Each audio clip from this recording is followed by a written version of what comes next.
স্বাগত এখন সকালে পুরো আয়োজনে আপনাদের সঙ্গে আছি আমি শরীফ Rowshan. His Excellency Mohammed Yunus, Chief Advisor of the Interim Government of the People's Republic of Bangladesh. আমাদের ছাত্র জনতা তাদের অদম্য সংকল্প ও প্রত্যয়ের মাধ্যমে একটি স্বৈরাচারী ও অগণতান্ত্রিক শাসন ব্যবস্থা থেকে আমাদের মুক্তি এনে দিয়েছে। আমাদের এই তরুণেরা যে প্রজ্ঞা, সাহস ও প্রত্যয় দেখিয়েছে তা আমাদের অভিভূত করেছে, সারা বিশ্ববাসীকে অভিভূত করেছে। গণতন্ত্র, আইনের শাসন, সমতা, সমৃদ্ধি অর্জনের মাধ্যমে একটি ন্যায়ভিত্তিক সমাজ হিসেবে আত্মপ্রকাশের অভিপ্রায় বাস্তবায়নে আমি বাংলাদেশের প্রতি আন্তর্জাতিক সম্প্রদায়ের সমর্থন ও গভীরতর সম্পর্ক গঠন করার জন্য আহ্বান জানাচ্ছি। জাতিসংঘে বাংলায় দেয়া ভাষণে বিশ্ব দরবারে নতুন এক বাংলাদেশকে পরিচয় করে দিলেন প্রধান উপদেষ্টা ডক্টর মোহাম্মদ ইউনূস। গণতান্ত্রিক বাংলাদেশ গঠনে চাইলেন আন্তর্জাতিক সম্প্রদায়ের অব্যাহত সহযোগিতা। আর এই বক্তব্যের মধ্য দিয়ে রাষ্ট্র সংস্কার ও পুনর্গঠনে ভিন্ন মাত্রা পাবে বলে মনে করছেন বিশ্লেষকরা। সে সাথে গতি পাবে বিনিয়োগ ও বাণিজ্যেও। এখন তিনি দুনিয়ার মানুষকে জানালেন, বিশ্ব নেতাদেরকে জানালেন কি ধরনের স্ট্রাগল এবং কতটা রক্ত এবং জীবন ত্যাগের বিনিময়ে বাংলাদেশে একটা পরিবর্তন সাধিত হয়েছে এবং এই পরিবর্তনের মধ্য দিয়ে বাংলাদেশের সামনে কি ধরনের সম্ভাবনার দ্বার উন্মোচিত হয়েছে। আজকে বাংলাদেশের পাশে দাঁড়াবার জন্য বা বাংলাদেশের অর্থনীতিকে এগিয়ে নিয়ে যাবার জন্য যেভাবে বিশ্ব নেতৃবৃন্দকে আহ্বান জানিয়েছেন, সেটা অনেকটাই আমার বিশ্বাস যে এটা কাজে লাগবে। অভিবাসীদের জন্য প্রায় 1.5 কোটি অভিবাসী বিশ্বের বিভিন্ন দেশে আছে। এই অভিবাসী সম্প্রদায়ের একটা সুন্দর জীবন ব্যবস্থাপনা, তাদের ওয়েজেস, এই বিষয়গুলোতে আন্তর্জাতিক সম্প্রদায়ের তিনি দৃষ্টি আকর্ষণ করেছেন। জুলাই গণ অভ্যুত্থানে হতাহতদের পূর্ণাঙ্গ তালিকা এখনও প্রস্তুত না হওয়ায় আহতদের যথাযথ চিকিৎসা পাওয়া নিয়ে তৈরি হয়েছে শঙ্কা। নির্ভুল তালিকা তৈরিতে একাধিক স্তরে যাচাই বাছাইয়ের কারণে সময় লাগছে বলে জানিয়েছেন দায়িত্বপ্রাপ্ত কমিটি।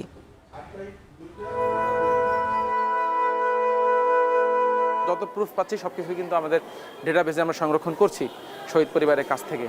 আর এর একটা সবচেয়ে বড় উদ্দেশ্যই হচ্ছে যে বিচার নিশ্চিত করা এই শহীদদের। আমাদের স্বেচ্ছাসেবক টিমের মাধ্যমে পাঠিয়ে জিজ্ঞেস করে কাগজপত্র ভেরিফাই করেছি। হসপিটালগুলোতে কারেন্টলি অ্যাডমিটেড আছে 300-350 মতো। আর বাইরের চিকিৎসার বিষয়টা আমরা 2 জনকে অলরেডি পাঠিয়েছি উন্নত চিকিৎসার জন্য বাইরে, এবং আরও বেশ কয়েকজন আন্ডার প্রসেস। এখন সকালে এ নিয়েও থাকছে বিস্তারিত, তবে শুরুতেই জানাবো জাতিসংঘের প্রধান উপদেষ্টার ভাষণ প্রসঙ্গ। জাতিসংঘে বাংলায় দেয়া ভাষণে গণতান্ত্রিক বাংলাদেশ গঠনে আন্তর্জাতিক সম্প্রদায়ের সমর্থন ও সহযোগিতা বৃদ্ধির আহ্বান জানালেন প্রধান উপদেষ্টা ডক্টর মোহাম্মদ ইউনূস। শক্তিশালী অর্থনীতি ও ন্যায়ভিত্তিক সমাজ ব্যবস্থা গড়ে তোলাই অন্তর্বর্তী সরকারের এই মুহূর্তের মূল লক্ষ্য বলে জানান তিনি। টেকসই সংস্কার ও অবাধ সুষ্ঠু নির্বাচন আয়োজনের কাজ চলছে বলেও বিশ্ব নেতাদের অবহিত করেছেন প্রধান উপদেষ্টা। এছাড়া বিশ্ব দরবারে তুলে ধরলেন জুলাই বিপ্লবে বাংলাদেশের তরুণদের বীরত্ব গাথা। নিউ ইয়র্ক থেকে আরও জানাচ্ছেন মাহমুদ রাকিব।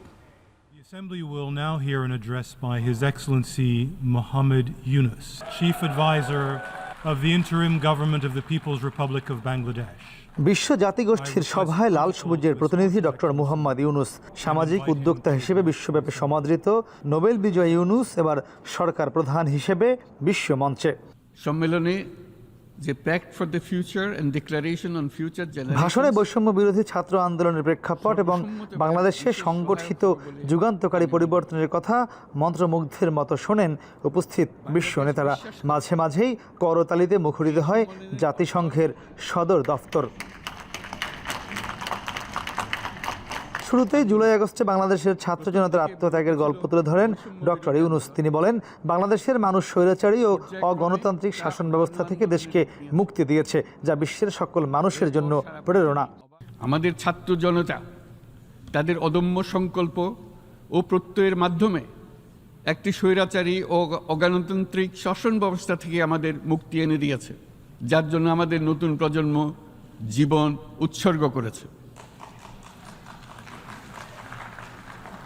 আমাদের এই তরুণীরা যে প্রজ্ঞা, সাহস ও প্রত্যয় দেখিয়েছে তা আমাদের অভিভূত করেছে, সারা বিশ্ববাসীকে অভিভূত করেছে। কর্তৃত্ববাদী আওয়ামী লীগ সরকারের সীমাহীন দুর্নীতির ফিরিস্তি তুলে ধরেন অন্তর্বর্তী সরকারের প্রধান উপদেষ্টা। বলেন, ন্যায়ভিত্তিক গণতান্ত্রিক সমাজ বিনির্মাণ করবে তার সরকার। সর্বগ্রাসী দুর্নীতি একটি কার্যকর গণতান্ত্রিক ব্যবস্থাকে ধ্বংসস্তূপে পরিণত করেছে। কিভাবে রাষ্ট্রের মূল প্রতিষ্ঠানগুলোকে নির্মমভাবে দলীয়করণের আবর্তে বন্দী করে রাখা হয়েছিল, অতীতের ভুলগুলোকে সংশোধন করে একটা প্রতিযোগিতামূলক ও শক্তিশালী অর্থনীতি এবং ন্যায়ভিত্তিক সমাজ ব্যবস্থা গড়ে তোলায় এই মুহূর্তে আমাদের মূল লক্ষ্য। রাষ্ট্র সংস্কার করে নিরপেক্ষ নির্বাচন দেওয়া হবে বলে জানান ডক্টর ইউনূস। এক্ষেত্রে আন্তর্জাতিক সহায়তার প্রত্যাশা করেন তিনি। রাষ্ট্র ব্যবস্থার সকল পর্যায়ে সুশাসন ফিরিয়ে আনাই আমাদের অভীষ্ট। এইসব সংস্কার দীর্ঘমেয়াদে নিশ্চিত করতে এবং অবাধ ও নিরপেক্ষ অংশগ্রহণমূলক নির্বাচনের জন্য উপযোগী পরিবেশ সৃষ্টি করতে আমরা কাজ করে যাচ্ছি। গণতন্ত্র, আইনের শাসন, সমতা, সমৃদ্ধি অর্জনের মাধ্যমে একটি ন্যায়ভিত্তিক সমাজ হিসেবে আত্মপ্রকাশের অভিপ্রায় বাস্তবায়নে আমি বাংলাদেশের প্রতি আন্তর্জাতিক সম্প্রদায়ের সমর্থন ও গভীরতর সম্পর্ক গঠন করার জন্য আহ্বান জানাচ্ছি। উন্নয়নশীল দেশগুলোকে সঙ্গে নিয়ে জলবায়ু পরিবর্তনের বিরূপ প্রভাব মোকাবিলায় উদ্যোগ নেওয়ার আহ্বান জানান ডক্টর ইউনূস। বিশ্ব নেতাদের সামনে সামাজিক ব্যবস্থা সহ 3 শূন্যের পৃথিবী গড়ার ধারণা দেন বাংলাদেশের এই নোবেল বিজয়ী। বাংলাদেশের মতো জলবায়ু ঝুঁকিতে থাকা দেশগুলোতে অভিযোজনের জন্য ব্যাপক বিনিয়োগের আহ্বান জানাচ্ছি। লস অ্যান্ড ড্যামেজ ফান্ডকে কার্যকর করা আমাদের জন্য অত্যন্ত গুরুত্বপূর্ণ। একইভাবে আমাদের প্রয়োজন প্রযুক্তির সহজলভ্যতা, সক্ষমতা বৃদ্ধি। সমগ্র বিশ্ব একসাথে 3 শূন্যের লক্ষ্য অর্জনের ধারণা বিবেচনা করে দেখতে পারে, যার মাধ্যমে আমরা শূন্য দারিদ্র্য, শূন্য বেকারত্ব এবং শূন্য নেট কার্বন নিঃসরণ অর্জন করতে পারি। প্রতিটি তরুণ তরুণী চাকরি প্রার্থী না হয়ে বরং উদ্যোক্তা হিসেবে নিজেকে প্রতিষ্ঠিত করার সুযোগ পাবে। ভাষণে ফিলিস্তিন যুদ্ধবিরতির আহ্বান জানান ডক্টর ইউনূস।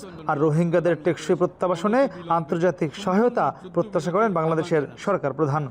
ফিলিস্তিনের জনগণের উপর চলমান নৃশংসতা, বিশেষত নারী এবং শিশুদের সাথে প্রতিনিয়ত যে নিষ্ঠুরতা বিশ্ব দেখাচ্ছে, তা থেকে নিস্তারের জন্য বাংলাদেশ অনতিবিলম্বে সম্পূর্ণ যুদ্ধবিরতির আহ্বান জানাচ্ছে। দ্বিরাষ্ট্রভিত্তিক সমাধানেই মধ্যপ্রাচ্যে টেকসই শান্তি আনতে পারবে। তাই জাতিসংঘ সহ আন্তর্জাতিক সম্প্রদায়ের সকলকে এর বাস্তবায়নের জন্য এখনই উদ্যোগ নিতে আহ্বান জানাচ্ছি। রোহিঙ্গাদের সাথে সংগঠিত হওয়া ব্যাপক ভিত্তিক মানবাধিকার লঙ্ঘনের জন্য আন্তর্জাতিক বিচার আদালত এবং আন্তর্জাতিক অপরাধ আদালতে চলমান বিচার প্রক্রিয়ার মাধ্যমে ন্যায় বিচার নিশ্চিত করাও সমানভাবে গুরুত্বপূর্ণ। গণ অভ্যুত্থানের সময় বাংলাদেশের সশস্ত্র বাহিনীর মানুষের পাশে দাঁড়িয়ে তাদের অঙ্গীকার পূরণ করেছে বলেও জানান প্রধান উপদেষ্টা। সাম্প্রতিক বিপ্লবকালে আমাদের ইতিহাসের সবচেয়ে কঠিনতম সময়ে জনগণের মুক্তির আকাঙ্ক্ষা পূরণে তাদের পাশে দৃঢ়ভাবে দাঁড়িয়ে আমাদের সাহসী সশস্ত্র বাহিনী সমূহ আরও একবার শান্তির প্রতি তাদের অঙ্গীকার প্রমাণ করেছে। আমরা জাতিসংঘের শান্তিরক্ষা কার্যক্রমে আমাদের মূল্যবোধ ভিত্তিক অবদানের ধারাবাহিকতা রক্ষা, সমুন্নত ও প্রসারিত করতে বদ্ধপরিকর। শান্তি, নিরাপত্তা, ন্যায় বিচার প্রতিষ্ঠা এবং সম্পদের সুষম বন্টনের মাধ্যমে সকলের অন্তর্ভুক্তি নিশ্চিত করার আহ্বান জানান নোবেল বিজয়ী বাংলাদেশের অন্তর্বর্তী সরকার প্রধান ডক্টর মোহাম্মদ ইউনূস। রাজনৈতিক মুক্তি এবং সামাজিক অর্থনৈতিক জাগরণ ব্যতীত শান্তি ও নিরাপত্তা নিশ্চিতে সাফল্য অর্জন করা সম্ভব নয়। 1971 সালে যে লক্ষ্য নিয়ে বাংলাদেশ স্বাধীন হয়েছিল তা আওয়ামী লীগ সরকার বাস্তবায়ন করতে পারেনি বলেই 2024 সালে ছাত্র জনতার গণ অভ্যুত্থানের মধ্য দিয়ে সে লক্ষ্যে এগিয়ে যাচ্ছে বাংলাদেশ, যা জাতিসংঘ অধিবেশনে বক্তব্যে তুলে ধরলেন ডক্টর মোহাম্মদ ইউনূস এবং চাইলেন বিশ্বের কাছে অর্থনৈতিকভাবে এগিয়ে যাওয়ার জন্য সহায়তা। মাহমুদ রাকিব, এখন জাতিসংঘ সদর দপ্তর, নিউ ইয়র্ক। জাতিসংঘের প্রধান উপদেষ্টা ডক্টর মোহাম্মদ ইউনূসের বক্তব্যে জাতীয় থেকে আন্তর্জাতিক সবকিছুই উঠে এসেছে বলে মনে করছেন বিশ্লেষকরা। একই সাথে তার বক্তব্যের মাধ্যমে পশ্চিমা বিশ্বের নতুন করে বাংলাদেশের জন্য পোশাক শিল্পের দ্বার উন্মুক্ত হবে বলে মন্তব্য করেছেন ব্যবসায়ীরা। বিস্তারিত মাহমুদ রাকিবের আরও একটি প্রতিবেদনে। Of the interim government of the People's Republic of Bangladesh. ৭৯তম জাতিসংঘ সাধারণ পরিষদ অধিবেশনের সম্মেলন রুমে যখন বাংলাদেশের অন্তর্বর্তী সরকারের প্রধান উপদেষ্টা ডক্টর মোহাম্মদ ইউনূস বিশ্ব নেতাদের উদ্দেশ্যে ভাষণ দিচ্ছিলেন, তখন কিছুক্ষণ পরপরই করতালিতে মুখর হয়ে উঠছিল হলরুম। ভাষণে একদিকে ছিল জাতীয় রাজনীতি অবক্ষয়ের কথা, অন্যদিকে ছিল অর্থনীতির দুরবস্থার চিত্র। তার কথায় উঠে এসেছে ছাত্র জনতার বীরত্বগাথা, গণ অভ্যুত্থানের কথা। নিঃসংকোচে তুলে ধরেছেন কর্তৃত্ববাদী আওয়ামী লীগ সরকারের দুঃশাসনের চিত্র। বিশ্ব মঞ্চে দেয়া ৩৬ মিনিটের কথামালায় ডক্টর ইউনূস দৃঢ় কণ্ঠে ফিলিস্তিনে গণহত্যার প্রতিবাদের পাশাপাশি বন্ধ চেয়েছেন চলমান ইউক্রেন রাশিয়া যুদ্ধ। বলেছেন পরিবেশ, রোহিঙ্গা সহ সামাজিক ব্যবসার কথাও। সব মিলিয়ে ডক্টর ইউনূসের ভাষণে জাতীয় থেকে আন্তর্জাতিক কোনো কিছুই বাদ যায়নি বলে মনে করছেন বিশ্লেষকরা। গত জুলাই এবং আগস্ট মাসে যে সমস্ত ঘটনা প্রবাহ সংঘটিত হয়েছে, তিনি সেটার একটা চিত্র এখানে উপস্থাপন করেছেন, যে কী ধরনের স্ট্রাগল এবং কতটা রক্ত এবং জীবন ত্যাগের বিনিময়ে বাংলাদেশে একটা পরিবর্তন সাধিত হয়েছে। ব্যবসায়ী নেতারা বলছেন এই ভাষণে তাদের চাওয়া পাওয়ার সব চাহিদা পূরণ হয়েছে। বিশেষ করে এর মধ্য দিয়ে পশ্চিমা বিশ্বে নতুন করে বাংলাদেশের জন্য পোশাক শিল্পের দ্বার উন্মুক্ত হবে বলে প্রত্যাশা করছেন তারা। বাংলাদেশের অর্থনীতিকে এগিয়ে নিয়ে যাওয়ার জন্য যেভাবে বিশ্ব নেতৃবৃন্দকে আহ্বান জানিয়েছেন, সেটা অনেকটাই আমার বিশ্বাস যে এটা কাজে লাগবে। এবং বিশ্ব নেতৃবৃন্দের যে আমরা যে বডি ল্যাঙ্গুয়েজ দেখলাম, প্রত্যেকেই তার পাশে দাঁড়াবার জন্য প্রস্তুত রয়েছে বলে আমাদের কাছে মনে হয়। তার যে গ্রহণযোগ্যতা বহির্বিশ্বে, তার মাধ্যমে আমাদের যে প্রবলেমগুলো, আমাদের যে বর্তমান যে গার্মেন্টস সেক্টরে যে প্রবলেমগুলো আছে সে তুলে ধরবেন আমরা আশা করি, এবং এর সাথে সাথে আশা করি এগুলোর সলিউশন উনি আমাদের জন্য নিয়ে আসবেন। ডক্টর ইউনূসের ভাষণে গুরুত্ব পেয়েছে বিভিন্ন দেশে বসবাস করা ১.৫ কোটি বাংলাদেশি অভিবাসীদের চাওয়া পাওয়ার বিষয়টিও। তার ভাষণের পর দেশে দেশে বাংলাদেশি প্রবাসীদের সম্মান ও অবস্থান আরও পাকাপোক্ত হয় বলে মনে করছেন অভিবাসী বিশেষজ্ঞরা। প্রায় ১.৫ কোটি অভিবাসী বিশ্বের বিভিন্ন দেশে আছে। এই অভিবাসী সম্প্রদায়ের একটা সুন্দর জীবন ব্যবস্থাপনা, তাদের ওয়েজেস, এই বিষয়গুলোতে আন্তর্জাতিক সম্প্রদায়ের তিনি দৃষ্টি আকর্ষণ করেছেন, যেটি একটি ইউনিক হয়েছে আমি মনে করি। নিউ ইয়র্কে জাতিসংঘ সম্মেলনে মাত্র ৪ দিনের সরকারি সফরে ডক্টর ইউনূস মার্কিন প্রেসিডেন্ট সহ ৩৫ থেকে ৪০ জন বিশ্ব নেতার সাথে বৈঠক করেছেন, যা ইতিহাসে বিরল। ডক্টর ইউনূসের ভাষণের মধ্য দিয়ে ৭৯তম জাতিসংঘ সাধারণ পরিষদ অধিবেশনে বাংলাদেশের অংশগ্রহণ শেষ হলো। বিশ্লেষকরা বলছেন স্বাধীনতার পর যে কোনো জাতিসংঘ সম্মেলনের চেয়ে এবারের এই সম্মেলন ছিল বাংলাদেশের জন্য অনেকটাই সম্মানের, ছিল অনেক কিছু অর্জনেরও এই সম্মেলন। এমনকি তারা বলছেন এবারের এই সম্মেলনে বিশ্ব নেতারা বাংলাদেশকে দেখেছে অনেকটা সমীহের চোখেও। এখন তারা বলছেন এবারের সম্মেলনে বিশ্ব নেতাদের কাছ থেকে পাওয়া প্রতিশ্রুতিগুলো এখন বাংলাদেশ পুনর্গঠনে ইউনূস সরকার কতটা টেকসইভাবে কাজে লাগাতে পারে, এখন সেটাই দেখার বিষয়। মাহমুদ রাকিব, এখন জাতিসংঘ সদর দপ্তর, নিউ ইয়র্ক। সরকারি ও বেসরকারিভাবে জুলাই গণ অভ্যুত্থানে আহত ও নিহতের খসড়া তালিকা প্রকাশ করা হলেও এখনও পূর্ণাঙ্গ তালিকা প্রকাশ করেনি কেউই, যে কারণে যথাযথ চিকিৎসার অভাবে আহতদের অনেকের পঙ্গু হবার শঙ্কা চিকিৎসকদের। স্বাস্থ্য বিষয়ক কেন্দ্রীয় উপকমিটি বলছে স্বচ্ছতার জন্য কয়েক স্তরের যাচাই বাছাই শেষে তালিকা তৈরি করা হচ্ছে। সেই সাথে আহতদের বিনা খরচে চিকিৎসা নিশ্চিত করা হয়েছে। বিস্তারিত জানাচ্ছেন সিফাত শাহরিয়ার।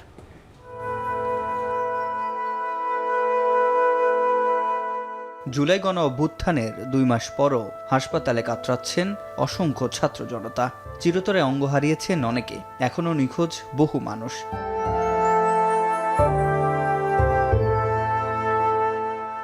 তবে আহত, নিহত কিংবা নিখোঁজের এই সংখ্যা ঠিক কত যদিও ইতোমধ্যে সরকারি বেসরকারিভাবে খসড়া তালিকা প্রকাশ করা হয়েছে। বৈষম্য বিরোধী ছাত্র আন্দোলনের স্বাস্থ্য বিষয়ক কেন্দ্রীয় উপকমিটি বলছে মৃতের সংখ্যা 1424-এর আশেপাশে। অন্যদিকে স্বাস্থ্য ও পরিবার কল্যাণ মন্ত্রণালয়ের তথ্য অনুযায়ী নিহতের সংখ্যা 708 জন। সরকারি বেসরকারি পরিসংখ্যানের এই তারতম্য কেন? পূর্ণাঙ্গ তালিকাই বা কবে প্রকাশ হবে?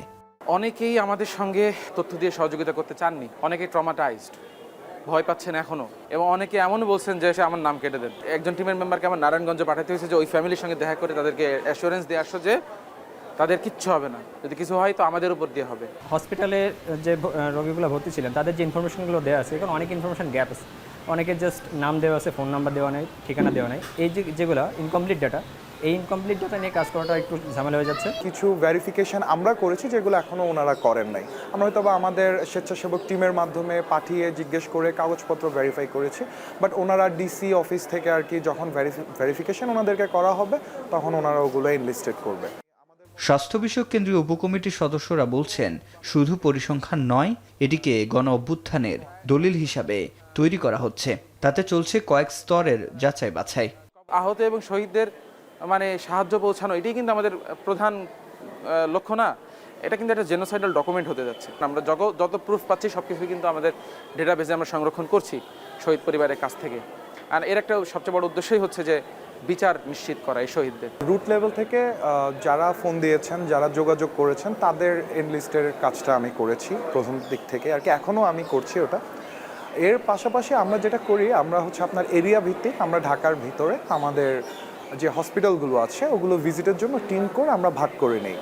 চিকিৎসকরা মনে করছেন আহতদের দ্রুত চিহ্নিত করে চিকিৎসা নিশ্চিত করা গেলে পঙ্গুত্ব কিংবা নিহতর হার কমানো যেত।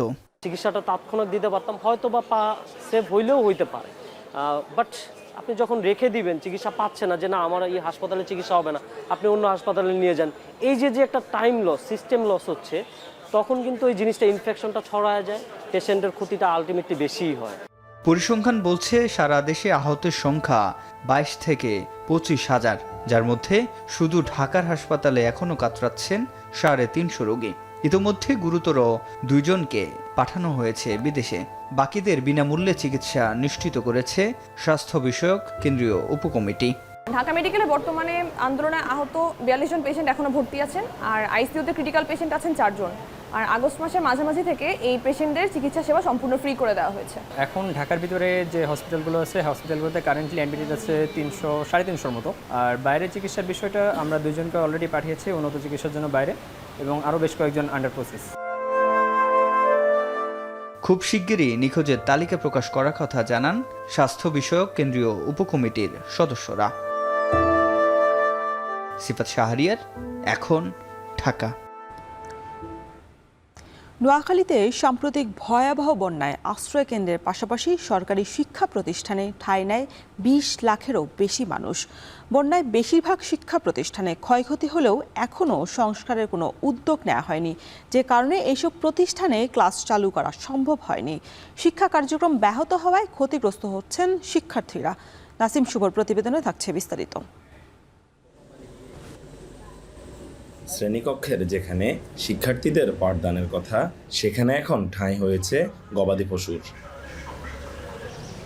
নোয়াখালীতে সাম্প্রতিক বন্যার ভয়াল থাবায় ঘরবাড়ি ছেড়ে সরকারি শিক্ষা প্রতিষ্ঠান সহ আশ্রয় কেন্দ্রে ঠাঁই নিয়েছিল অন্তত 20 লাখ মানুষ। বন্যা শেষ হলেও জেলার 8টি উপজেলার বেশিরভাগ এলাকা থেকে এখনো বন্যার পানি না নামায় এমন অবস্থা। বন্যায় শিক্ষা প্রতিষ্ঠানগুলোর অধিকাংশ আসবাবপত্র, চেয়ার টেবিল, স্যানিটারি সরঞ্জাম, ইলেকট্রিক্যাল সরঞ্জাম, ফ্লোর, মোজাইক, কাঠের দরজা জানালা ক্ষতিগ্রস্ত হয়েছে। এছাড়াও সরে গেছে ভবন সংলগ্ন মাটি, ধসে গেছে বহু শিক্ষা প্রতিষ্ঠানের সীমানা প্রাচীর। ছোট বড় 10-15 জোড়া টেবিল নষ্ট হয়েছে, আবার কিছু ফ্যান নষ্ট হয়েছে, তারপর আমাদের ফ্লোর যে মেজেটা আবার নষ্ট হয়ে গেছে। পড়াশোনার মতো আসলে পরিবেশে নেয়। কিছু শিক্ষার্থী দেখা গেছে আশ্রয় কেন্দ্রে উঠে গেছে, আবার কিছু শিক্ষার্থী দূরবর্তী আত্মীয় স্বজনদের বাড়িতে এরকম উঠে গেছে। হাঁটু পরিমাণ পানি স্কুলের সামনে আছে, রাস্তাঘাটে এর চেয়ে বেশি আছে, আবার শিশুদের যে প্রত্যেকের বাড়ির সামনে এর চেয়ে আরও অনেক বেশি পানি আছে, যার কারণে ছাত্রছাত্রীরা স্কুলে আসতে পারছে না। বন্যা পরবর্তী সময় কিছু শিক্ষা প্রতিষ্ঠানের কার্যক্রম সীমিত পরিসরে চালু করা হলেও এখনও বন্ধ রয়েছে অধিকাংশ শিক্ষা প্রতিষ্ঠান। শিক্ষকরা প্রতিষ্ঠানে এলেও শ্রেণীকক্ষ পাঠদানের উপযোগী না হওয়ায় আসতে পারছেন না শিক্ষার্থীরা। বাড়িঘর থেকে শুরু করে বিদ্যালয় পর্যন্ত তাদের যাতায়াতের পথগুলো পানিবন্দী, যার কারণে তারা বিদ্যালয় নাই। আমরা যদিও বিদ্যালয়ে আসতেছি, আমাদের দায়িত্ব পালন করতেছি, কিন্তু বিদ্যালয়টা ফাঁকা। কোনো বাড়িতে 2 ফুট পানি, কোনো বাড়িতে 1 ফিট পানি, কারো ঘরে পানি, এমন তো অবস্থা শিশুরা স্কুলে আসতে পারে না। আমরা কিন্তু শিক্ষকরা আসছি, রেগুলার আসছি, সেটা অফিসকে দেখাশোনা করছি। সরকারিভাবে যদি সাহায্য বা সমাধানের চেষ্টা না করা হয় তাহলে শিশুদের জন্য আমরা শিশুবান্ধব পরিবেশ তৈরি করতে আমাদের হিমশিম খেতে হবে। দীর্ঘদিন শিক্ষা প্রতিষ্ঠানের বাইরে থাকায় শিক্ষার্থীদের পড়াশোনায়ও পড়েছে প্রভাব। সময় মতো সিলেবাস শেষ করা নিয়েও দুশ্চিন্তায় অভিভাবকরা। হাঁটুর প্রমাণ পানি, এ কারণে আমাদের ছেলে সন্তান বাড়িতেও ঘোরাফিরা করতেছে, কোনো পড়ালেখায় তাদের কোনো মন বসে না, স্কুলেও আসতে পারতেছে না, পড়ার টেবিলেও বসে না। এই বন্যার কারণে আমাদের অনেক ক্ষয়ক্ষতি হয়েছে। প্রায় 1.5 মাসের মতোই আমাদের এই শিক্ষা প্রতিষ্ঠানগুলো বদ্ধ। এরা এদের শিক্ষা কার্যক্রম থেকে এরা দূরে বা বিমুখ, এরা আসলে বাড়িতে পড়বে পরিবেশও নেই। শিক্ষা প্রকৌশল অধিদপ্তরের নির্বাহী প্রকৌশলী বলছেন, ক্ষতিগ্রস্ত শিক্ষা প্রতিষ্ঠানগুলোর তালিকা ইতোমধ্যে প্রস্তুত করা হয়েছে। বরাদ্দ পেলে দ্রুতই সংস্কারে ব্যবস্থা নেওয়া হবে। জরুরিতে এটা সংস্কার করা প্রয়োজন। আমরা প্রাথমিক অ্যাসেসমেন্ট সহ বরাদ্দ চেয়ে আমরা করেছি, তালিকা প্রেরণ করেছি। এটা বরাদ্দ পাওয়া গেলে আমরা এটা দ্রুতই কার্যক্রম শুরু করবো ইনশাআল্লাহ। সাম্প্রতিক ভয়াবহ বন্যায় নোয়াখালীর 8টি উপজেলার 766টি প্রাথমিক বিদ্যালয় সহ 1329টি শিক্ষা প্রতিষ্ঠানের অবকাঠামো, আসবাবপত্র, বই পুস্তক সহ অন্যান্য জিনিস ক্ষতিগ্রস্ত হয়েছে, যেগুলো সংস্কারে প্রাথমিকভাবে প্রয়োজন হবে প্রায় 46 কোটি টাকা। নাসিম শুভ, এখন নোয়াখালী। জামালপুরের মাদারগঞ্জে যমুনা নদীর 3 কিলোমিটার এলাকায় শুরু হয়েছে তীব্র ভাঙন। ইতোমধ্যে বিলীন হয়েছে শিক্ষা প্রতিষ্ঠান, মসজিদ, মাদ্রাসা সহ বসত বাড়ির পাশাপাশি ফসলি জমিও। এমন অবস্থায় শেষ সম্বল বাঁচাতে স্থায়ী বাঁধ নির্মাণের পাশাপাশি নদীপাড়ের মানুষের এসব চাওয়া রয়েছে। জুয়েল রানার প্রতিবেদনে থাকছে বিস্তারিত। জামালপুরের পাকরুল গ্রামের বাসিন্দা সুফিয়া বেগম যমুনা নদীর ভাঙনে হারিয়েছেন ভিটেমাটি। নদীতে বিলীন হয়েছে সাজানো গোছানো সংসার। শেষ সম্বল নিয়ে আশ্রয় নিয়েছেন নদীর পাড়ে। সব হারিয়ে অন্যের জমিতে পরিবার নিয়ে কোনোভাবে দিন কাটছে তার। 1.5 মাসে ধরেন 3বার বাড়ি ভাঙছি, ওই দিক ভাঙি আবার সরিয়া নদী ধরে দেখে আবার সরিয়া এই দিক আসি। কোনো কুড়াডেরা তুলে হয়েছি, এখন খাইবার দাইবার নাই, এখন কোনো কাজ কাম নাই। নদী ধরে এই নদীর কাছারে কাছারে হয়েছি, জায়গা জমিন নাই, কিছুই নাই আঙ্গরে। শুধু সুফিয়া বেগমই নয়, বাড়িঘর হারিয়ে নিঃস্ব নদী তীরবর্তী 5টি গ্রামের কয়েকশো পরিবার। একই সঙ্গে নদীর বুকে বিলীন হয়েছে মসজিদ, মাদ্রাসা, শিক্ষা প্রতিষ্ঠান, ফসলি জমিসহ সবকিছু। এমনকি ভেসে গেছে সরকারি আশ্রয় প্রকল্পের ঘরও। নদী ভাঙা মানুষগুলোর হৃদয়ে বাজছে বিষাদের সুর। স্থানীয়রা বলেন, নদী ভাঙন শুরু হলে কিছু জিও ব্যাগ ফেলা হয়, যদিও তাতে নদী ভাঙন রোধ করা যায় না। তাই স্থায়ীভাবে নদী শাসনের দাবি জানান তারা। ছেলেবেলে তো সব তো এখন তো দেশান্তরী, কি খায় কি সমাচার কিছু এখন ঠিক নেই। আর দিন খুব কষ্ট নিতেছি আল্লাহ, এই অবস্থা আমরা চলবার নাকছি। যমুনা নদীতে আঙের পা ছাড়তেছে না। মানুষের জায়গাত খোসা থাকি, জমা জমিন কিছুই নাই, খাওয়ার মতো জিনিস নাই। এই জন্য ভাই আমরা একটা স্থায়ী বাঁধ চাই, এবং কি এর সাইডে আর একটা স্কুল বা বিদ্যালয় হলে আমাদের খুব ভালো হতো। পানি উন্নয়ন বোর্ড বলছে, যমুনা নদী ভাঙন রোধে একটি স্থায়ী বাঁধ নির্মাণের জন্য বড় প্রকল্প হাতে নেওয়া হয়েছে। ভাঙন কবলিত এলাকায় জিও ব্যাগ ডাম্পিং করা হচ্ছে বলেও জানান পানি উন্নয়ন বোর্ড কর্মকর্তারা। নদীটির সংরক্ষণ কাজ বাস্তবায়নের জন্য একটি প্রকল্প দাখিল করেছি, যেটা পরিকল্পনা কমিশনে প্রক্রিয়াধীন রয়েছে। নদীটির সংরক্ষণ কাজ বাস্তবায়িত হলে এলাকার নদী ভাঙন অনেকটাই লাঘব হবে এবং ওই এলাকার মানুষের জীবনযাত্রা এবং আর্থসামাজিক উন্নয়ন সাধিত হবে বলে আমরা মনে করি। বন্যার পানি নামার সাথে সাথে যমুনা, ব্রহ্মপুত্র, দশানী, জিঞ্জিরাম ও আলাই নদীর তীরবর্তী জনপদে শুরু হয় ভাঙন। এই অবস্থায় দ্রুত প্রয়োজনীয় পদক্ষেপ নেওয়ার দাবি ভাঙন আতঙ্কে থাকা এলাকাবাসীর। এখন জামালপুর। টাঙ্গাইলের বাজারগুলোতে কাঁচামরিচ সহ বেশিরভাগ আগাম শীতকালীন সবজির দাম বেড়েছে। এদিকে হবিগঞ্জের বাজারে মাছের সরবরাহ বেড়েছে। পাইকারি বাজারে প্রকারভেদে মাছের দাম কমেছে 30 থেকে 50 টাকা পর্যন্ত।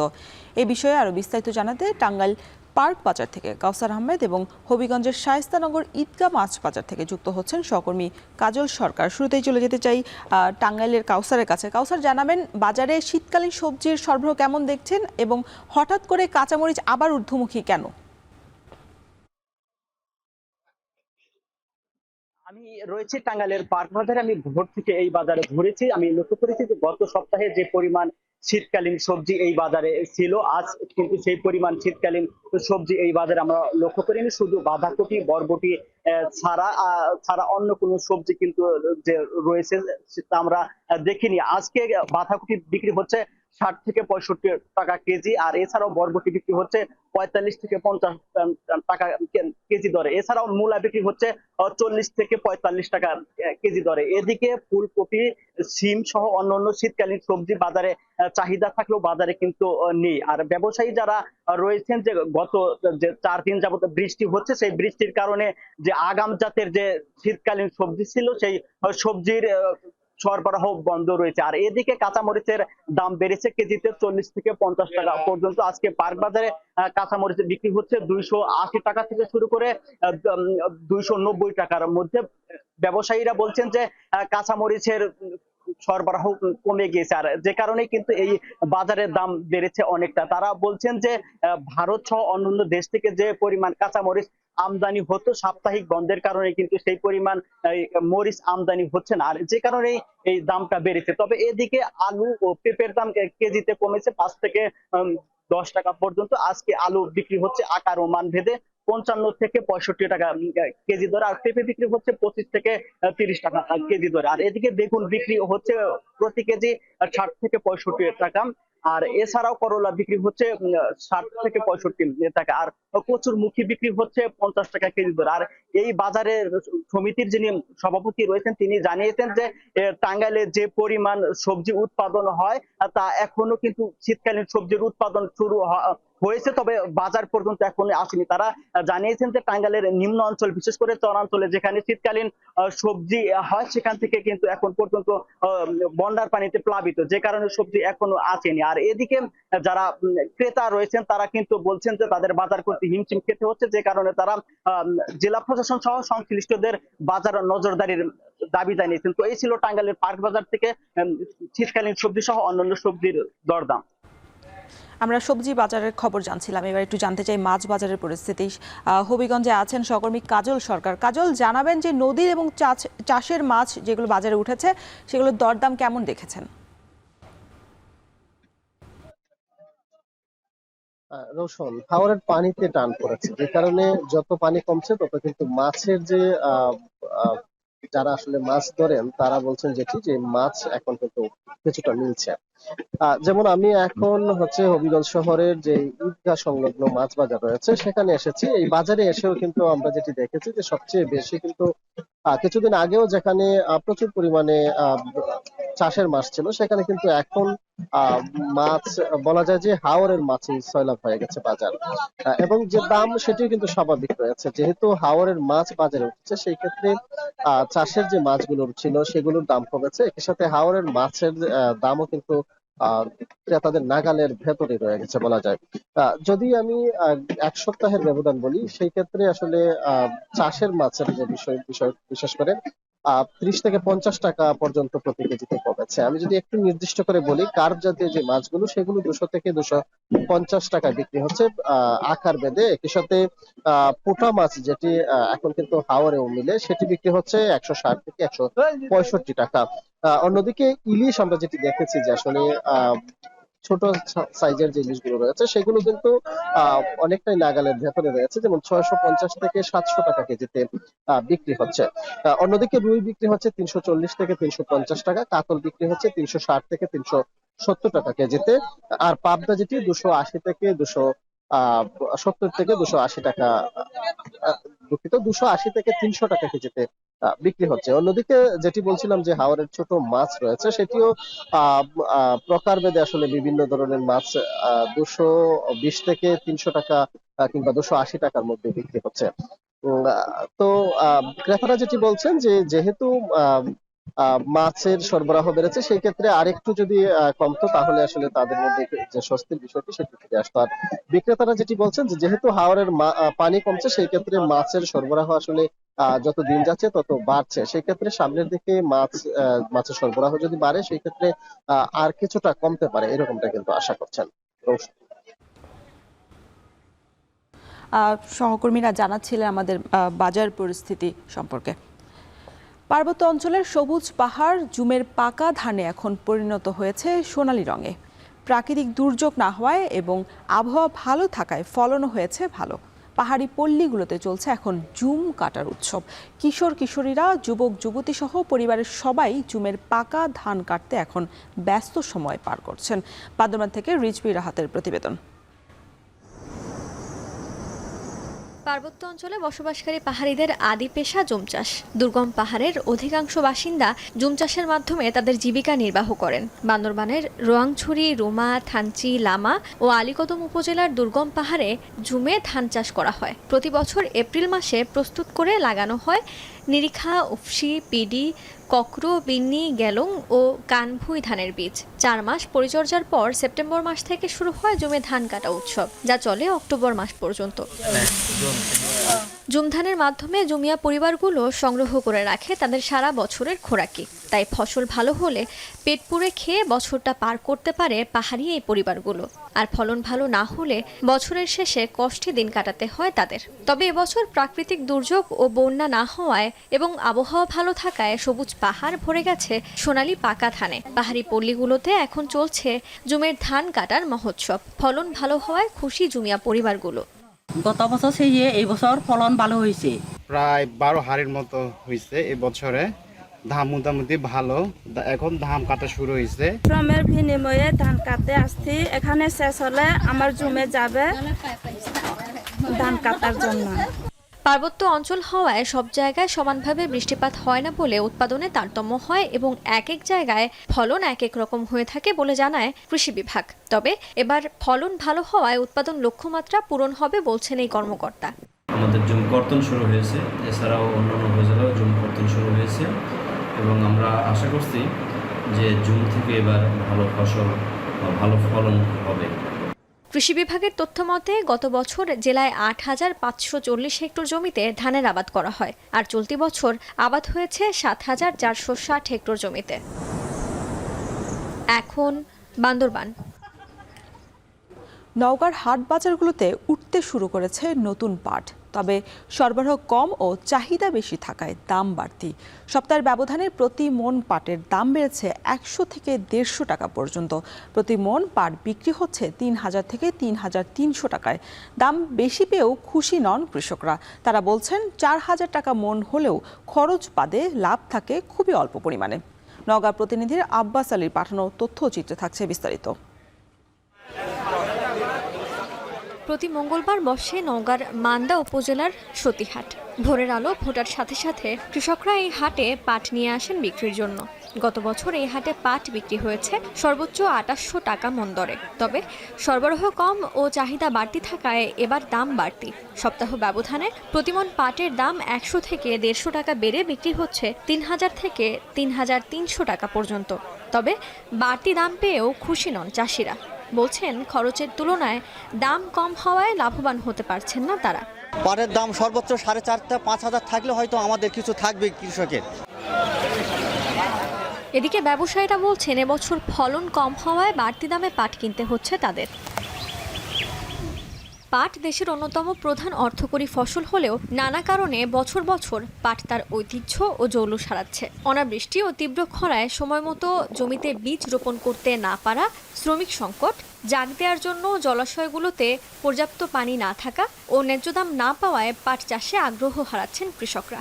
এতে গত ৫ বছরে নওগাঁয় প্রায় ২,৩৮৩ হেক্টর জমিতে পাটের আবাদ কম হয়েছে। তাই পাট চাষে কৃষকদের আগ্রহ বাড়াতে পাট অধিদপ্তর থেকে এবছর জেলায় ১০,৫০ কৃষককে প্রণোদনা হিসেবে ১ কেজি উন্নত জাতের বীজ ও ১২ কেজি রাসায়নিক সার দেওয়া হয়।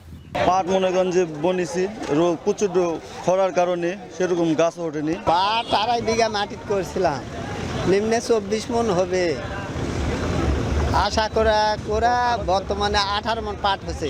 এবছর বৃষ্টি কম, ডুবাতে পানি নেই, শ্যালো মেশিন দিয়ে পানি ছেঁচে পাট জাগ দেওয়া লাগছে। জেলা কৃষি সম্প্রসারণ অধিদপ্তরের তথ্য মতে বছর জেলায় ৫,২৯০ হেক্টর লক্ষ্যমাত্রার বিপরীতে পাট আবাদ হয়েছে ৩,৫৫০ হেক্টর জমিতে, যা থেকে ৯,৬৬৫ টন পাট উৎপাদন হয়েছে। আমরাও চেষ্টা করছি যে সকল এলাকাগুলোতে পাটের আঁশ ছাড়ানো সহজ হবে সেই জায়গাগুলোতে পাট অন্তর্ভুক্তি করানোর জন্য কৃষক পর্যায়ে আমরা পরামর্শ দিয়ে যাচ্ছি। পাট চাষে কৃষকের আগ্রহ বাড়াতে ন্যায্য দামের পাশাপাশি পাট ও পাটজাত পণ্যের ব্যবহার বাড়ানো গেলে হারানো ঐতিহ্য ও গৌরব ফিরে আসবে বলে মনে করছেন খাত সংশ্লিষ্টরা। এখন নওগাঁ। শীত মৌসুমে ঢাকা রোম রুটে ফ্লাইটের সময়সূচিতে পরিবর্তন আনতে যাচ্ছে বাংলাদেশ এয়ারলাইন্স। আগামী ২৭ অক্টোবর থেকে নতুন শিডিউল কার্যকর হবে, চলবে ২০২৫-এর ২৮ মার্চ পর্যন্ত। বিমান বাংলাদেশের এই সিদ্ধান্তকে স্বাগত জানিয়েছেন ইতালির প্রবাসী বাংলাদেশিরা। এতে করে বাংলাদেশ বিমানের পাশাপাশি স্থানীয় ট্রাভেল এজেন্টরাও লাভবান হবে বলে আশা করছেন তারা। ইতালি থেকে মনিরুজ্জামান মনিরের প্রতিবেদন। দীর্ঘ ৯ বছর বিরতির পর গেল ২৬ মার্চ ঢাকা রোম সরাসরি ফ্লাইট চালুর সিদ্ধান্ত নেয় বাংলাদেশ রাষ্ট্রায়ত্ত উড়োজাহাজ পরিবহন সংস্থা বিমান বাংলাদেশ এয়ারলাইন্স। প্রাথমিক অবস্থায় ঢাকা রোম রুটে সপ্তাহে ৩টি ফ্লাইট পরিচালনার সিদ্ধান্ত নেয় তারা। এবার আসন্ন শীত মৌসুম সামনে রেখে আকাশপথে নিরবিচ্ছিন্ন যোগাযোগ ব্যবস্থা সচল রাখতে ঢাকা রোম রুটে ফ্লাইটের বিশেষ সময়সূচি ঘোষণা করেছে বিমান কর্তৃপক্ষ। আগামী ২৭ অক্টোবর থেকে কার্যকর হতে যাওয়া নতুন সময়সূচি অনুযায়ী ঢাকা থেকে বাংলাদেশ সময় দুপুর ১২:৩০ রোমের উদ্দেশ্যে ছেড়ে যাবে ফ্লাইট। রোমে অবতরণ করবে স্থানীয় সময় বিকাল ৫:৩০। একই দিন সন্ধ্যায় ফিরতি ফ্লাইটটি সন্ধ্যা ৭:২০ রোম থেকে ঢাকার উদ্দেশ্যে রওনা দেবে। আর শাহজালাল আন্তর্জাতিক বিমানবন্দরে ফ্লাইটটি অবতরণ করবে পরের দিন বাংলাদেশ সময় সকাল ৮:৫০। শুক্র, রবি ও মঙ্গলবার সপ্তাহে এই ৩ দিন এই সেবা কার্যকর থাকবে। পরিবর্তিত সময়সূচি ঘোষণা আসায় বেশ খুশি ইতালি প্রবাসী বাংলাদেশিরা। যদি নতুন শিডিউল অনুযায়ী আশা করি আমরা খুব তাড়াতাড়ি আমাদের ফ্যামিলির সাথে যোগাযোগ করতে পারবো এবং বাংলাদেশ বিমান এয়ারলাইন্সও অনেক লাভবান হবে। প্রবাসীরা বলছেন পরিবর্তিত সূচিতে বিমান বাংলাদেশের যাত্রী সংখ্যা যেমন বাড়বে তেমনি লাভবান হবেন ট্রাভেল এজেন্সির ব্যবসায়ীরাও। বিমান বাংলাদেশ এয়ারলাইন্স ইতালি চেঞ্জ করছে, সেটাতে অনেক প্রবাসী বাংলাদেশি ভ্রমণ করবে। চাহিদা ছিল টাইমিং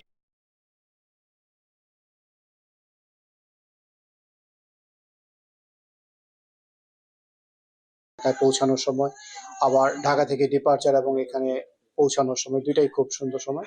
এই শীতকালীন সময়টা সব সময়ের জন্য বিমান বাংলাদেশ এয়ারলাইন্স লাভবান হবে এবং আমরা যারা ট্রাভেল এজেন্টরা আছি তারাও অনেক লাভবান হবে। সংশ্লিষ্টরা বলছেন বিমান বাংলাদেশ এয়ারলাইন্সের শীতকালীন এই সময়সূচি পরিবর্তনের ফলে ইতালি প্রবাসী বাংলাদেশিরা একদিকে যেমন দেশে যাতায়াতের ক্ষেত্রে বাড়তি সুবিধা পাবেন, তেমনি বিমানের প্রতিও আস্থা বাড়বে ভ্রমণকারীদের। মনিরুজ্জামান মনির, এখন ইতালি। ভারতে বন্যার প্রাদুর্ভাব কাটতে না কাটতেই শারদীয় দুর্গাপূজার সময় দুর্যোগপূর্ণ আবহাওয়ার পূর্বাভাস দিয়েছে আলিপুর আবহাওয়া দপ্তর। অক্টোবর মাসের প্রথম ও দ্বিতীয় সপ্তাহে পশ্চিমবঙ্গ জুড়ে বৃষ্টির আশঙ্কা করছে সংস্থাটি। এর মধ্যে পূর্ব ভারতে ভারী বৃষ্টিপাতের সম্ভাবনা সবচেয়ে বেশি। এমন খবরে কপালে চিন্তার ভাঁজ উৎসবের সাথে সংশ্লিষ্ট ছোট বড় ব্যবসায়ী ও আয়োজকদের। কলকাতা থেকে কমল দত্তের পাঠানো তথ্য ও চিত্রে থাকছে প্রতিবেদন। একদিকে বন্যা, আরেকদিকে আরজিকর কাণ্ড। উৎসবের চিরচেনা সাজ নিয়ে ফিরতে পারছেন না কলকাতাবাসী। ভাটা পড়েছে দুর্গাপূজার কেনাকাটা, আয়োজন ও উন্মাদনায়ও। এর মধ্যে মরার ওপর খাড়ার ঘা হয়ে এসেছে দুর্যোগপূর্ণ আবহাওয়ার পূর্বাভাস। রাজ্যের আবহাওয়া দফতর জানিয়েছে অক্টোবরের প্রথম 2 সপ্তাহে ভারী বৃষ্টির কবলে পড়তে পারে পশ্চিমবঙ্গ সহ পূর্ব ভারতের বেশ কিছু অঞ্চল। আবহাওয়া অফিস আরও জানাচ্ছে অক্টোবরের তৃতীয় সপ্তাহে বিদায় নেবে বর্ষা, কমে আসবে বৃষ্টির পরিমাণও। 4 তারিখ থেকে 10 তারিখ পর্যন্ত যে ওই উইকও কিন্তু 2 বঙ্গে বৃষ্টিপাত স্বাভাবিকের থেকে বেশি হওয়ার সম্ভাবনা। অর্থাৎ আমরা যেটা কি বুঝলাম, দুর্গাপুজোর যে সপ্তাহটিতে, ওই সপ্তাহটিতে পশ্চিমবঙ্গের সব জেলাতেই স্বাভাবিকের থেকে বেশি বৃষ্টিপাত হওয়ার সম্ভাবনা আছে। আবহাওয়ার পূর্বাভাসে উল্লেখ করা হয়েছে চলতি বছর অক্টোবরের প্রথম 2 সপ্তাহ জুড়ে অব্যাহত থাকবে বর্ষার প্রাদুর্ভাব। আগামী 9 অক্টোবর দেবী বোধন ও ষষ্ঠী পূজার মধ্যে দিয়ে শুরু হবে দুর্গাপূজার আনুষ্ঠানিকতা। 13 অক্টোবর বিজয়া দশমীর মধ্য দিয়ে শেষ হবে হিন্দু ধর্মাবলম্বীদের প্রধান ধর্মীয় এ উৎসবটি। আবহাওয়ার পূর্বাভাস বিবেচনায় পুরো উৎসব জুড়েই চলবে বৃষ্টির তাণ্ডব, আর এতেই কপালে চিন্তার ভাঁজ ছোট বড় ব্যবসায়ী ও আয়োজকদের কপালে। যদিও আগামী শনিবার থেকে উত্তর পশ্চিম ও পূর্ববঙ্গে আবহাওয়া পরিস্থিতির উন্নতি হবে বলে জানিয়েছে কর্তৃপক্ষ, তবে আগামী মাসের প্রথম সপ্তাহ থেকে আবারও বৃষ্টিপাত বেড়ে যাওয়ার আশঙ্কা থেকেই যাচ্ছে। বিশেষ করে 2 অক্টোবর মহালয়া থেকে 16 অক্টোবর লক্ষ্মী পূজা পর্যন্ত বৃষ্টির পূর্বাভাস থাকায় বিষণ্ণ হয়ে উঠেছে উৎসবপ্রিয় বাঙালির মন। পূজার 5 দিনের জন্য সারা বছর ধরে অপেক্ষার প্রহর গোনেন বাঙালিরা। দুর্গাপূজার সাজ পোশাক, খাওয়া দাওয়া, প্যান্ডেলে ঘোরাঘুরি সবকিছুই এখন নির্ভর করছে আবহাওয়ার উপর। তাই ঝড় বৃষ্টি কিংবা দুর্যোগ নয়, আলোয় উদ্ভাসিত হোক পূজার দিনগুলো, এমনটাই প্রত্যাশা পশ্চিমবঙ্গবাসীর। সতীর্থ কর্মকার, এখন বিশ্ব। জাতিসংঘের মঞ্চে দাঁড়িয়ে যখন বিশ্ব নেতাদের উদ্দেশ্যে ভাষণ দিচ্ছিলেন নেতানিয়াহু, ঠিক সে সময় লেবাননে হিজবুল্লাহ প্রধান হাসান নাসরাল্লাহকে লক্ষ্য করে ভয়াবহ হামলা চালালো ইসরায়েল। হিজবুল্লাহর দাবি নাসরাল্লাহ সুস্থ আছেন। দাবির সত্যতা যাচাইয়ের চেষ্টা করছে ইরান ও ইসরায়েল। এর আগে নেতানিয়াহু বলেন, ইরান বা পুরো মধ্যপ্রাচ্যে এমন কোনো স্থান নেই যেখানে ইসরায়েল পৌঁছাতে পারবে না। আরও জানাচ্ছেন নুজহাত কামাল। যুদ্ধে আর নির্মমতায় তটস্থ করে রেখেছেন বিশ্বকে। তাই জাতিসংঘের সাধারণ পরিষদের ৭৯তম অধিবেশনে বিশ্ব নেতাদের উদ্দেশ্যে নিজের বক্তব্য রাখতে যখন মঞ্চের দিকে এগিয়ে যাচ্ছিলেন ইসরায়েলের প্রধানমন্ত্রী বেনয়ামিন নেতানিয়াহু, তখনই অধিবেশন কক্ষ থেকে একে একে বেরিয়ে যান ফিলিস্তিন, লেবানন, ইরান, তুরস্ক, পাকিস্তান সহ বিভিন্ন দেশের প্রতিনিধিরা। শুক্রবারের ভাষণে লেবাননে হামলা অব্যাহত রাখার ঘোষণা দেন নেতানিয়াহু। এতে ফিকে হয়ে যায় মধ্যপ্রাচ্যের সর্বাত্মক যুদ্ধের শঙ্কা এড়াতে বহু প্রতীক্ষিত অস্ত্রবিরতির আশা। Well, I've come here today to say enough is enough. We won't rest until our citizens can return safely to their homes. We will not accept a terror army perched on our northern border as long as Hezbollah chooses the path of war. Israel has no choice. হিংস্র শত্রুরা ইসরায়েলকে ধ্বংস করে দিতে চাইলেও শান্তি চায় Israel, এমন দাবিও করেন Netanyahu.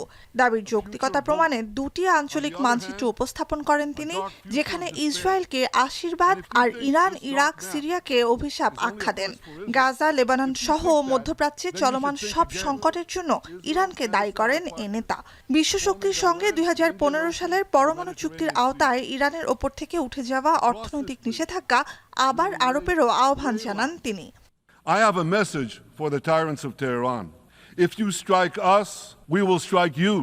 There is no place in Iran that the long arm of Israel cannot reach, and that's true of the entire Middle East.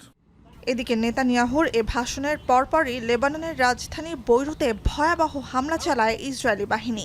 Iran সমর্থিত সশস্ত্র লেবানিজ রাজনৈতিক সংগঠন হিজবুল্লাহর প্রধান হাসান নাসরাল্লাহকে হত্যার লক্ষ্যে এ হামলা চালায় তেল আবিব।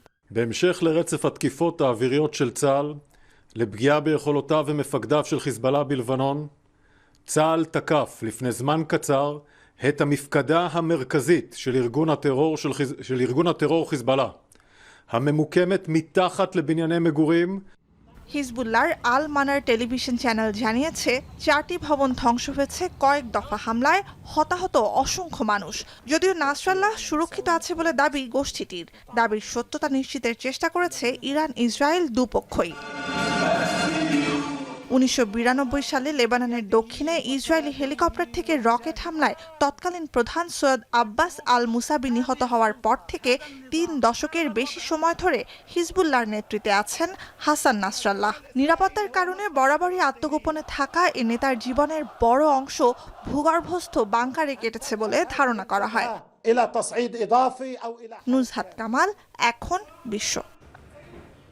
শেষ করছি এখন সকাল। এখন টেলিভিশন ওয়েবসাইটে দেখতে ভিজিট করুন www.এখন.tv। এছাড়া এখন টেলিভিশন ফেসবুকে দেখতে ভিজিট করুন facebook.com/tv.এখন এবং ইউটিউবে যুক্ত থাকতে ভিজিট করুন youtube.com/c/echontv।